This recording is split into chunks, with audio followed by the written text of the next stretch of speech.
Aquarius Lagna, 4th Bhava, Taurus. Taurus is the 4th Bhava for the Aquarius Lagna, corresponding to the second sign from the Kalapurusha. The second sign, Taurus, is a fixed Earthy sign and Venus is the Lord. The second house of the Kalapurusha is considered Kutumba and flow of wealth. This house is linked to the 4th house of the Aquarius Lagna. Thus, a benefic sign is linked to a benefic bhava will show growth in the bhavakara tattvas. When the family and flow of money is related to emotional happiness and wealth, the native generally has a comfortable life. Malefic planets will give trouble and success, as the native will not live off the golden spoon born with. Benefic planets will make the native laid back and enjoy life. Rahu in Taurus 4th is good to give success and will be away from mother and motherland. Ketu in the 4th will make a native wanderer but will be happy. Now let us read the chart. No planet is in the 4th bhava. 4th Lord Venus is posted in the 10th house and is aspecting the 4th house. Saturn aspects the 4th house. Jupiter aspects the 4th Lord Venus. In the Navamsha, the 4th Lord Venus is in the 11th Amsha from Aquarius Lagna. Navamsha Tulya Rashi. Venus dispositor Jupiter is exalted in the Rashi. Results.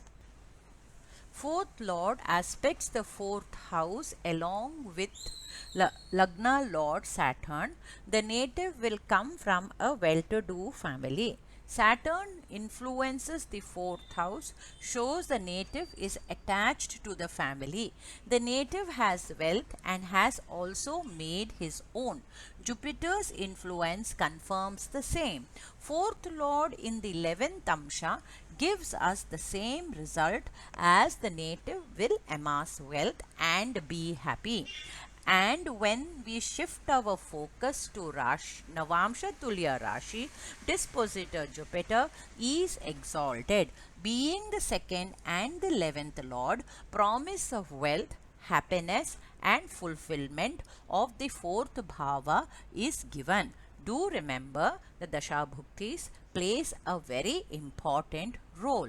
Now let us analyze the Karatattvas. Mother, 4th house, 4th Lord Moon, 4th house and Lord Venus are favorable. Moon is posted in the 8th in the Rashi chart and is in the 6th Amsha. Mother is in the 8th with no benefic aspect, can give a sickly mother. This is confirmed with the moon in the 6th in the Navamsha.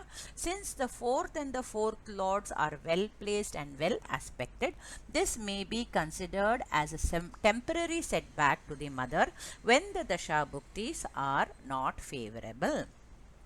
Properties: 4th house, 4th Lord Mars. We have established that the 4th house and lords are well placed and have given positive results. Mars is placed in the 12th with the 7th Lord Sun, and its bhava of exaltation aspected by Jupiter.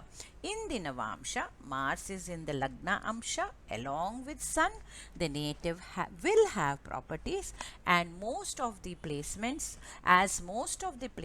are favorable yet show glitch, either away from native land or with great difficulties. Dasha Bhuktis play a very important part for buying properties. Vehicles: 4th house, 4th Lord Venus, very favorably placed and a sure sign that the native will own more than one vehicle and will enjoy the same. Education: 4th house, 4th Lord plus malefic or benefic planets. Saturn and Venus influence the 4th house. Jupiter influences the 4th Lord Venus. Here we have to take in the 5th house for a clearer picture, as there are mixed influences of both benefic and malefic planets on the fourth house and the Lord.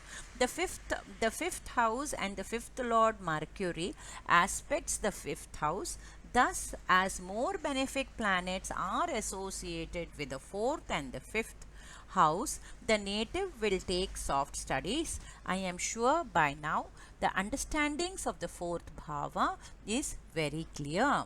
If you have liked the video, please do like, subscribe and follow me at G3 Astro. Signing off, Gayatri. Have a pleasant day. Goodbye.